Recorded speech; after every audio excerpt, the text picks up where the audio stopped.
Before we dive into the chilling courtroom footage and the mind games played behind those mahogany doors, we have to go back. We have to understand how these two men, a cold-blooded upholsterer and his failed cop cousin, became the Hillside Stranglers. This is the story of the crime that paralyzed a city and the trial that shocked the nation. In Los Angeles, a killer the police are calling the Hillside Strangler has murdered 10 young women and left their bodies on the hillsides along the highways.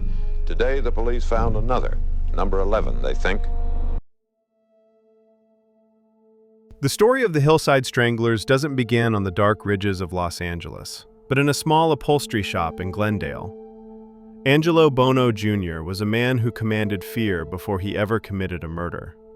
At 43, he was a seasoned criminal with a history of violence and a deep-seated hatred for women.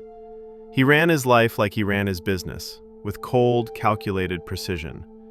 His shop at 703 East Colorado Street was his kingdom, a place of heavy fabrics, sharp needles, and secrets.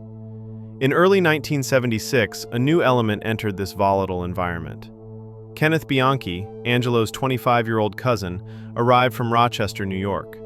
On the surface, they couldn't be more different. Angelo was the alpha, tough, weathered, and intimidating. Kenneth was the outcast, a socially awkward, pathological liar who had failed at everything he tried, including his dream of becoming a police officer. But Kenneth brought something with him that Angelo found useful, a desperate need for approval. Living in a small apartment behind the upholstery shop, the two cousins began to spend every waking hour together. Angelo became the father figure Kenneth never had, but a dark one. They started small, running a forced prostitution ring out of the shop, using intimidation to keep girls under their control. It was during these months that the Hillside Stranglers were born. They weren't just cousins anymore, they were becoming a single, predatory unit. Angelo provided the malice, and Kenneth provided the obsession with police tactics. The upholstery shop was no longer just a place of work. It had become a training ground for a nightmare that was about to descend upon the city.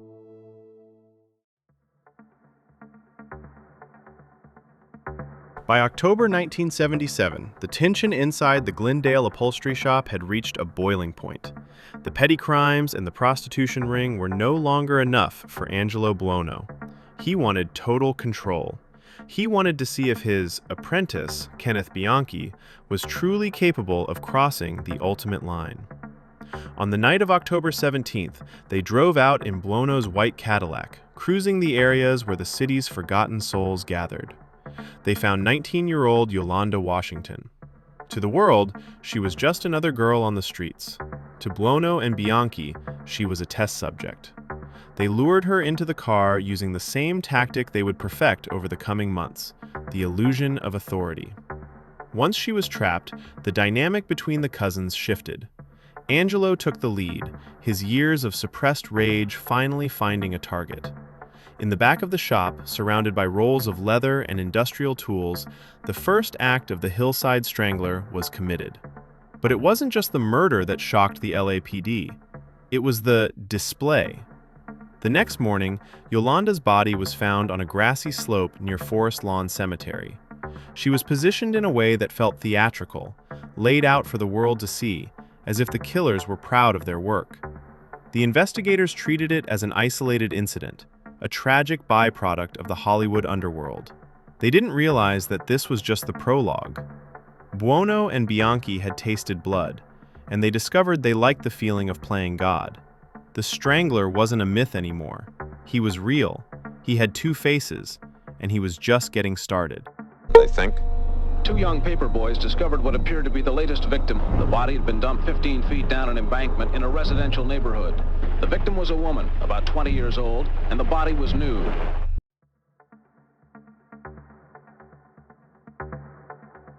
"11 victims. In less than 5 months, the Hillside Strangler had turned the scenic hills of Los Angeles into a graveyard. The city was paralyzed by fear, and the LAPD was chasing a ghost.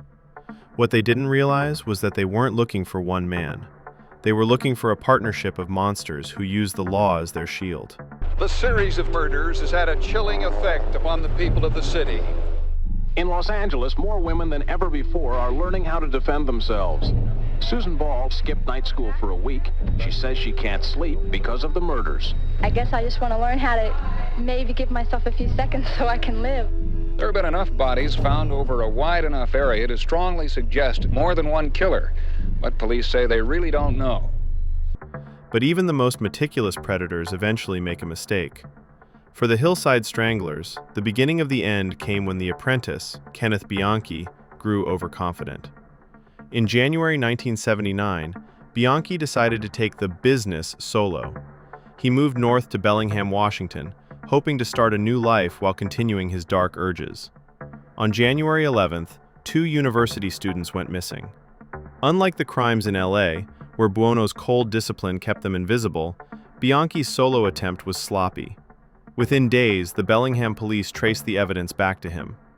And now one of the longest and most expensive trials in the history of California began. Today, the Los Angeles police say they have a suspect, a man in jail in another state. Los Angeles police say they have enough evidence to charge 27-year-old Kenneth Bianchi with 10 of the Hillside Stranglings. Police focused on Bianchi only after he was arrested last January for the murder of 2 college students in Washington State.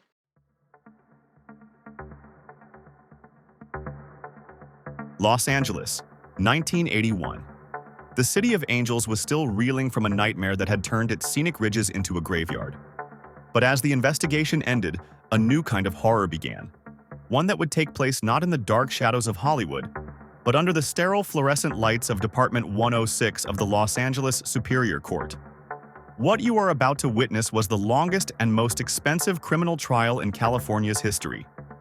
It lasted over 2 years, cost taxpayers more than $2 million, and produced a transcript that could fill a small library. This wasn't just a trial. It was a psychological battlefield where 2 cousins, Angelo Buono and Kenneth Bianchi, fought for their lives by trying to outmanipulate the American justice system. Before we analyze the chilling footage and the mountain of photos from this legal marathon, we must look at the men in the dock. On one side sat Angelo Buono, the master, a stoic, 43-year-old upholstery shop owner who looked like a stone monument.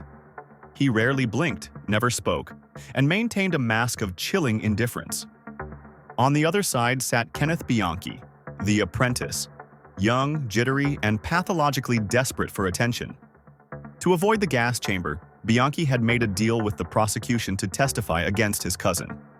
It was a collision of 2 distinct brands of evil, the silent predator and the talking sociopath. Act 1. The anatomy of the upholstery shop. To understand the evidence presented in court, the jury had to be transported back to the Glendale upholstery shop at 703 East Colorado Street.